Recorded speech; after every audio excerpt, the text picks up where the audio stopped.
Hello बच्चों, कैसे हैं आप लोग।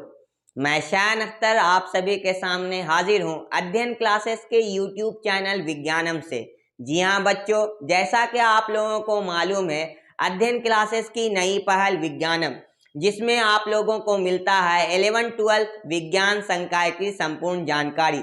तो आज का हमारा टॉपिक है बहुत ही बेहतरीन टॉपिक, जिसमें आज हम लोग सीखने की कोशिश करेंगे प्रतिलोम त्रिकोणमिति के बारे में, जिसको इंग्लिश में हम लोग इनवर्स ट्रिग्नोमेट्री कहते हैं।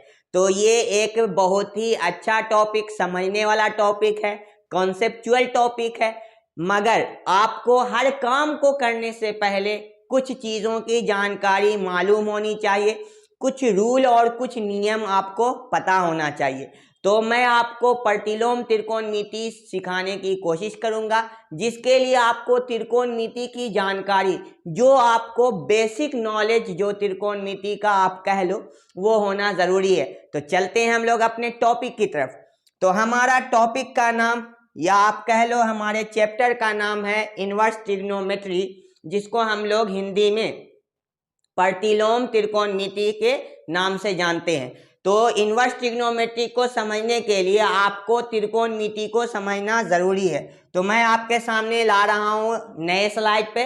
आपको देखिए यहाँ पे कुछ आपको नाम सामने में आ रहा होगा। तो सबसे पहले अगर आप नाम की बात करते हैं तो ये है आपका साइन थीटा, और ये है आपका कॉस थीटा, ये है आपका टेन थीटा, ये है आपका कोसेक थीटा, ये है सेक थीटा, ये है कॉट थीटा। तो आप सबसे पहले आपको ये करना है कि यहाँ पे जितने दिए गए वैल्यू हैं उसको अच्छे से याद करना, उसको बेहतरीन तरीके से याद करने की कोशिश करना। मैं आपको कुछ बेसिक बात बताने की कोशिश करता हूँ। सबसे पहली बात, आपको अगर प्रतिलोम त्रिकोणमिति समझना है तो रेडियन को समझना जरूरी है। रेडियन का अर्थ ये हो गया कि अब आपको डिग्री में दिया हुआ नहीं रहेगा, जैसे 30 डिग्री, जैसे 60 डिग्री, जैसे 90 डिग्री, जैसे आपको 120 डिग्री। तो ये सब आपको डिग्री में दिए हुए प्रश्न होंगे, मगर प्रतिलोम त्रिकोणमिति में आपको डिग्री में दिया हुआ नहीं होगा। इतना बात जान गए। तो बात है कि दिया किस में रहेगा, तो दिया आपको रहेगा रेडियन में। तो हम लोगों को सबसे पहले समझना होगा कि हम डिग्री से रेडियन में कैसे बदल सकते हैं, या अगर कभी ज़रूरत पड़ गई तो रेडियन को डिग्री में कैसे बदल सकते हैं। तो सबसे पहले हम लोग ये सीखेंगे डिग्री को हम लोग रेडियन में कैसे बदलते हैं। तो चलिए हम लोग इसको जानने की कोशिश करते हैं। तो डिग्री को रेडियन में बदलना है, क्या करना, डिग्री को रेडियन में, मतलब डिग्री इनटू रेडियन, जिसको हम लोग कह सकते हैं रेड। ठीक है, तो कुछ एग्जांपल से हम लोग समझने की कोशिश करते हैं। रूल को एकदम शॉर्ट में याद करने की कोशिश करिए। पाई बाई 180 से मल्टीप्लाई करेंगे, क्या करेंगे पाई बाई 180 से मल्टीप्लाई करेंगे। तो देखिए, अगर आपको 45 डिग्री को कन्वर्ट करना है तो पाई बटे 180 से आप गुना कर दो। 45 से 4 बार में काटोगे तो आंसर होगा आपको पाई बाई 4। मतलब जो आपका 45 डिग्री होगा, जो आपका 45 डिग्री होगा वही आपका पाई बाई 4 होगा। अगर हम दूसरे उदाहरण की बात करें तो देखिए 60 डिग्री, तो इसको भी गुना करते हैं पाई बटे 180 से। तो काट के देखते हैं तो 3 बार में, तो इसका मतलब जो आपका 60 डिग्री होगा वो आपका पाई बाई 3 होगा। जो 60 डिग्री वही आपका पाई बाई 3। आगे बढ़ते हैं, अगर 90 डिग्री की बात करते हैं तो इसको गुना मार दीजिए पाई बाई 180 से। जब हम लोग 90 से इसको डिवाइड करते हैं तो कितने बार में कटेगा, 2 बार में। इसका मतलब ये आपका बन के आएगा पाई बाई 2। तो बात यहाँ तक आ गया कि अगर डिग्री है तो डिग्री को हम लोग रेडियन में बदल सकते हैं, डिग्री को रेडियन में बदल सकते हैं। तरीका क्या है, तो डिग्री इंटू रेडियन का तरीका है कि पाई बाई 180 से गुना। अगर हम लोगों को सीखना है रेडियन को डिग्री में बदलना, रेडियन को डिग्री में बदलना, तो रेडियन को अगर डिग्री में बदलना है तो उसके लिए दो तरीके। पहला तरीका ये है कि आप या हम लोग 180 जो आपका पाई का वैल्यू होता है डिग्री में, उसको वहां पे रख दें। जैसे कहीं पे लिखा हुआ है उदाहरण स्वरूप पाई बाई 3, तो ये जो पाई का वैल्यू है ना वो 180 रख दो और आप 3 से काट दो, तो आपका आंसर हो जाएगा 60 और ये आएगा डिग्री में। ये किस में आएगा? डिग्री में। एक और तरीका है, अगर वो नहीं देखना चाहते हो तो इससे कर लो। पाई बाई 3 को मल्टीप्लाई आप उल्टा करो 180 बाई पाई से, 180 बाई पाई से, तो पाई पाई कट जाएगा, 3 से 60 टाइम्स में कट जाएगा, तो आपका आंसर होगा 60 डिग्री। आपका आंसर क्या होगा? 60 डिग्री। एक और उदाहरण देख लो। अगर आपके पास है पाई बाई 6, तो पाई बाई 6 है तो इसका क्या कर लो, यही तरीका सबसे बेस्ट है। तो आप 180 रख लो पाई का वैल्यू और 6 से डिवाइड कर दो, तो कितने बार में कटेगा? 30 टाइम्स में, तो आपका आंसर हो जाएगा 30 डिग्री। तो आप डिग्री को रेडियन में और रेडियन को डिग्री में बदलने के लायक हो गए होंगे। आप खुद से कुछ को बदल सकते हो, जैसे 105 डिग्री को आप लोग खुद से बदल के देख लो, 105 डिग्री को खुद से बदल के देख लो और इसके आंसर कमेंट बॉक्स में लिख दो। आप खुद से 75 डिग्री को बदल के देख लो, 75 डिग्री को आप खुद से जो है 2 पाई बाई 3 को डिग्री में बदल दो। ये सबको रेडियन में बदलना, मतलब पाई वाले में आंसर आना चाहिए, इसको डिग्री में बदलना, इसको क्या करना? डिग्री में बदलना। तो ये आपका टॉपिक कवर हो जाएगा, जिससे आप सीख लोगे डिग्री को रेडियन में बदलना, रेडियन को डिग्री में बदलना। अब आते हैं हम लोग अपने कहानी को आगे बढ़ाते हैं। कहानी ये है कि अगर आप बदलना नहीं चाहते तो आप कुछ को याद करो, आप कुछ को याद करो। अब यहाँ पे 30 डिग्री नहीं काम आएगा, अब आपको काम आएगा पाई बाई 6। अब क्या काम आएगा? Pi by 6। अब आपको 45 डिग्री काम नहीं आएगा, अब आपको आएगा पाई बाई 4। अब क्या काम आएगा? Pi by 4। अब आपको 60 डिग्री काम नहीं आएगा, अब आएगा आपको पाई बाई 3। अब आपको 90 डिग्री काम नहीं आएगा, अब आएगा आपको पाई बाई 2। और 180 डिग्री काम नहीं आएगा, अब आएगा आपको पाई। तो ये आपको याद कर लेना, ये क्या करना? याद कर लेना। तो इससे भी आपकी ज़रूरत हो जाएगी। तो निकाला कैसे जाता वो मैंने सिखा दिया। उसके बाद अगर वो आप नहीं निकालना चाहते हो तो याद कर लो, वो भी मैं आपके सामने लाके रख दिया। तो यहाँ तक पहुँच गए। अब बात आती है कि हम लोग वैल्यू कैसे याद कर सकते हैं। साइन 0 का कितना होता है, कॉस 0 का कितना होता है, tan 0 का कितना होता है। तो सबसे पहली चीज है कि कुछ बेसिक ट्रिग्नोमेट्री के रिलेशन को याद रखिए, जिसमें पहला है sine theta by cos theta is equal to tan theta.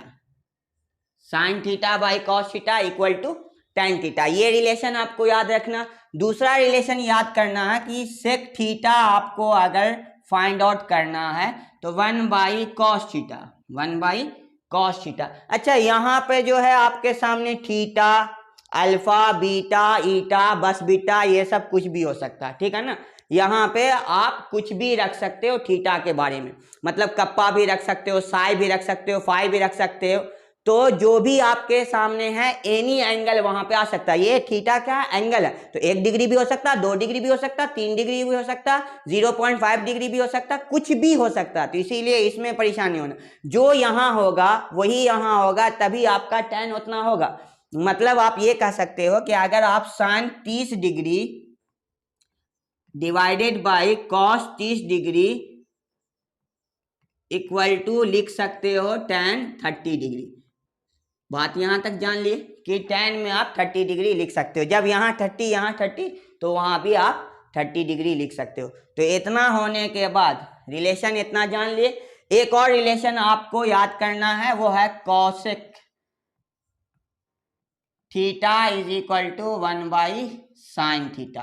Cosec theta equal to 1 by sine theta. तो इतने रिलेशन को आपको ध्यान में रखना। अब मैं आपको आता हूं वैल्यू समझाने की तरफ। अब मैं आपको लेके आता हूं प्रीवियस स्लाइड की तरफ। यहां देखिए, ये स्लाइड आपको दिख रहा होगा। पहले यहां से मैं इसको इरेज कर लेता हूं, ये सारे को इरेज कर लेता हूं। तो आप स्क्रीन पे देख रहे होंगे कि कुछ आपके वैल्यू लिखे हुए हैं 0 डिग्री, 30 डिग्री, 45 डिग्री, 60 डिग्री और 90 डिग्री। दिख रहा होगा आपको। यहाँ देखिए 0, ये है 30 जिसको हम लोग π/6 बोलते हैं। ये है आपका π/4 जिसको हम लोग 45 डिग्री बोलते हैं। ये है π/3 जिसको हम लोग 60 डिग्री बोलते हैं। ये है π/2। तो साइन के वैल्यू आपको याद करने के लिए मैं एक लंबा मेथड समझाता हूँ साइन के वैल्यू को। तो अगर आप साइन 0 की बात करते हैं, साइन 0 डिग्री की बात करते हैं या 0 रेडियन की बात करते हैं, दोनों में, तो आपके सामने हो जाएगा क्या, √0/4। अच्छा 0 समथिंग क्या होता है, 0, तो इसका मतलब साइन 0 का वैल्यू हो जाएगा 0। फिर आप अगर बात करते हैं साइन π/6, किसके बारे में हम लोग बात करते हैं, 30 डिग्री के बारे में, π/6। तो π/6 के बारे में अगर हम लोग बात करते हैं तो यहाँ से 6 लिख दिया और इसका आंसर होगा आपको, अब 0 के बाद ऊपर में खाली बढ़ाते जाइए, 0 के बाद ऊपर में बढ़ाते जाइए, तो 1/4, ठीक है ना। तो 1/4 को अगर आप रूट से बाहर निकालोगे तो आंसर क्या होगा, 1/2, जो कि आपको स्क्रीन में दिख रहा होगा, यहाँ देखते चलिए। फिर अब 1 के बाद बढ़ाइए, अब वहां से डिग्री बढ़ाइए, तो साइन π/6 के बाद π/4 मतलब 45, कितना, 45 डिग्री। अगर इसको आप निकालिएगा तो अब आपको लिखना होगा 2/4। 2/4 का मतलब हो जाएगा 2 से 2 टाइम्स में कट जाएगा, तो 1/2, और 1/2 को रूट में 1 बाहर निकल गया, इसका √2, इसका क्या होगा, √2। तो ये आपको देखिए 45 का वैल्यू। वैसे आपको 60 का वैल्यू निकालना, वैसे क्या करना, साइन π/3 का, तो साइन π/3 का अगर बात करते हैं तो आपको यहाँ से क्या हो जाएगा, 3/4 का रूट। अच्छा √3 ऊपर में और नीचे में आपके सामने क्या हो जाएगा, 2 हो जाएगा, नीचे में क्या हो जाएगा, 2 हो जाएगा। तो यहाँ तक हम लोग पहुंच गए साइन 60 डिग्री तक। अब लास्ट बच रहा साइन 90 डिग्री। तो साइन 90 डिग्री की अगर आप बात करते हैं, जिसको हम लोग लिख सकते हैं साइन π/2, कितना लिख सकते हैं, π/2। तो इसके आंसर की बात अगर करते हैं तो देखिए अब √3/4 के बाद √4/4, तो आंसर क्या होगा, 1 हो जाएगा। तो ये सारे वैल्यू आपको साइन के याद करना होगा। तो फिर से एक बार दोहराइए, साइन 0 साइन 30 डिग्री या π/6 1/2, साइन 45 डिग्री या π/4 1/√2, साइन 60 डिग्री या π/3, ठीक है, उसका आंसर √3/2, साइन 90 डिग्री जिसको π/2 भी हम लोग लिख सकते हैं साइन में, 1, आंसर क्या होगा, 1। तो ये आपके सामने इसका वैल्यू हो गया साइन का। अब आपको कॉस का वैल्यू कुछ नहीं करना। देखिए कॉस का वैल्यू साइन के जो 90 में होंगे वो कॉस के 1 होंगे, मतलब 0 पे, यहाँ पे कहाँ जाएगा, 0 पे, मतलब वो सारी चीज रिवर्स हो जाती है यहाँ से, क्योंकि कॉस और साइन का 90 मिलकर सेम वैल्यू होता है। तो अगर साइन में जो वैल्यू 90 पे है तो 90 तो पुट गया, तो अब कॉस में वो वैल्यू कहाँ पे होगा, 0 पे होगा, तब ना 90 + 0 = 90 होगा। फिर देखिए जो वैल्यू साइन में 60 डिग्री पे है, तो अब 90 पुटने के लिए कितना डिग्री चाहिए, 30, तो इसका मतलब कॉस में वही वैल्यू 30 पे होगा, क्योंकि सेम वैल्यू 90 में होना चाहिए, साइन और कॉस में रिलेशन है। फिर आइए 45, दोनों का 45 मिलके क्या हो जाएगा, आपका सेम हो जाएगा, तो इसका मतलब जो साइन का 45 में वही कॉस का 45 में। फिर आइए 60 डिग्री, तो देखिए कॉस में 60 तो साइन में 30, तब ना 90 पुड़ेगा। फिर आइए जो कॉस में 90 साइन में वही 0 में, तब ना 90 होगा। तो ये सारी चीजें आपको साइन और कॉस का मैंने समझा दिया। फिर आते हैं tan का, तो tan का हम लोग समझते हैं थोड़ा सा एक्सप्लेन करते हुए। tan का हम लोग क्या करते हैं, एक्सप्लेन करते हुए समझते हैं। देखिए tan का फॉर्मूला होता है tan 30 डिग्री, किसका निकाल के दिखा रहे हैं, 30 डिग्री, तो क्या लिखेंगे, साइन 30/cos 30, साइन 30/cos 30। अच्छा साइन 30 का आप लोगों को याद करना था, हमने क्या बताया कि 1/2 होता, cos 30 का क्या बताया, √3/2 होता, तो आपका 2 कैंसिल हो जाएगा, तो आंसर हो जाएगा 1/√3, आंसर क्या हो जाएगा, 1/√3। वैसे ही आपके tan के जितने भी वैल्यू होंगे वो सब आप डिवाइड करके निकाल सकते हो, साइन और कॉस को डिवाइड करके, अलग अलग एंगल पे सेम चीज डिवाइड होगा। Sine 60 by cos 60 is equal to tan 60। तो ये सारे करके, तो उसको हम लोग वैल्यू देख लेते हैं, डिवाइड करके आता है।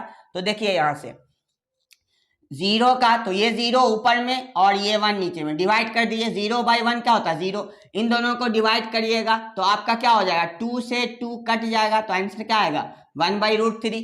अब देखिए पूरा पूरी डिवाइड में पूरा पूरी कट जाएगा, तो पूरा पूरी कटने पे क्या हो जाएगा 1 हो जाएगा। उसके बाद देखिए 2 से 2 कट जाएगा, तो ऊपर में √3 नीचे में 1, तो लिखना जरूरी नहीं। अच्छा, समथिंग अपॉन 0, 1 या 2 कुछ भी ऊपर में हो और नीचे 0 हो, तो उसको हम लोग अपरिभाषित या नॉट डिफाइंड या इनफाइनाइट, ये सारे नामों से हम लोग जानते हैं। तो देखिए इन्फिनिटी हो जाएगा। तो वैसे ही आपको रिलेशन कॉट में भी है सेम।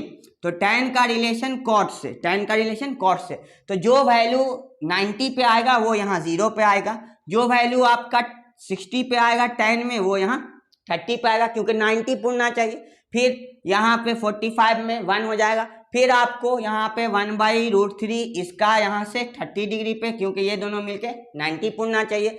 इसका 0 90 पे है। अब यहाँ से आप देख लीजिए कितना पे हो जाएगा आपको,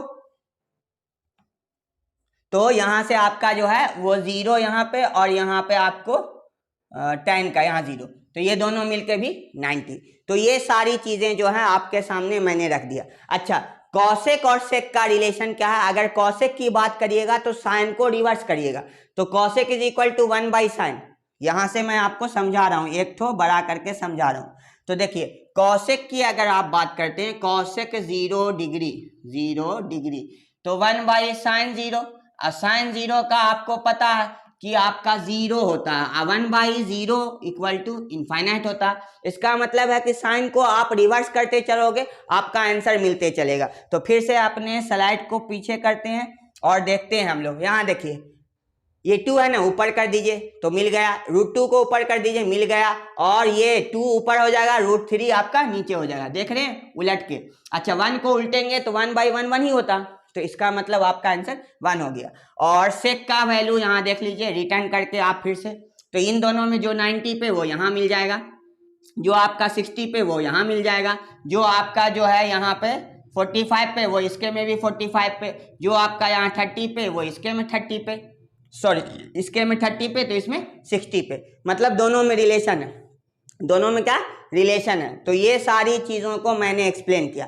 अब आते हैं प्रतिलोम त्रिकोणमिति के बारे में समझने की कोशिश करते हैं। तो चलिए हम लोग अपने स्लाइड को आगे बढ़ाते हैं।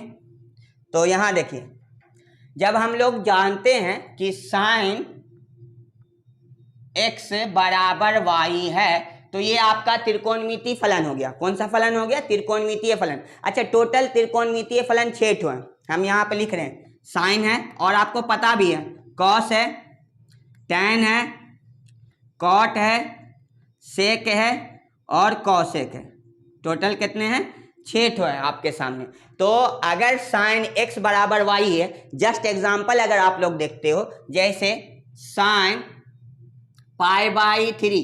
अच्छा, आप लोग बता सकते हैं π/3 कितना होता है? तो π/3 आप लोग कमेंट करके बता सकते हो, 60 डिग्री होता है। कितना होता है? 60 डिग्री होता है। तो साइन π/3 का वैल्यू आप लोगों को पीछे नहीं देखना, दिमाग में अब अपने आप को रिवाइज मारना और साइन 60 का वैल्यू सोच के बताना। तो साइन 60 का वैल्यू होता है √3/2, ये आपका वैल्यू होता है। तो अब हमारी कहानी उल्टी होगी।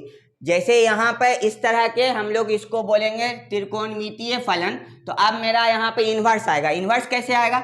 x को यहीं छोड़ देंगे और ये जो साइन है उसको उधर पहुंचाएंगे। जैसे साइन उधर पहुंचेगा तो मेरा हो जाएगा इन्वर्स फंक्शन, और ये y, ये क्या हो जाएगा? Inverse function. तो अब हमको सवाल में ये मिलेगा, अब सवाल में क्या होगा? ये मिलेगा, और हमको इधर का वैल्यू फाइंड करना, इधर का वैल्यू फाइंड करना।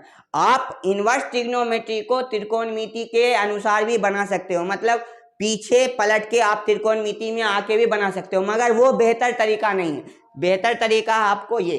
तो अब हमको x का वैल्यू फाइंड करना, या जो भी ये सवाल दिए रहेंगे इसके वैल्यू कितने होते हैं ये हमको फाइंड करना। एग्जाम्पल में अगर मेरे सामने सवाल दिया हुआ साइन इनवर्स √3/2, तो देखिए जो हम लोग 10th क्लास में जानते थे कि आपको पहले देता था साइन 60 डिग्री, तो हमको आंसर लिखना पड़ता था √3/2।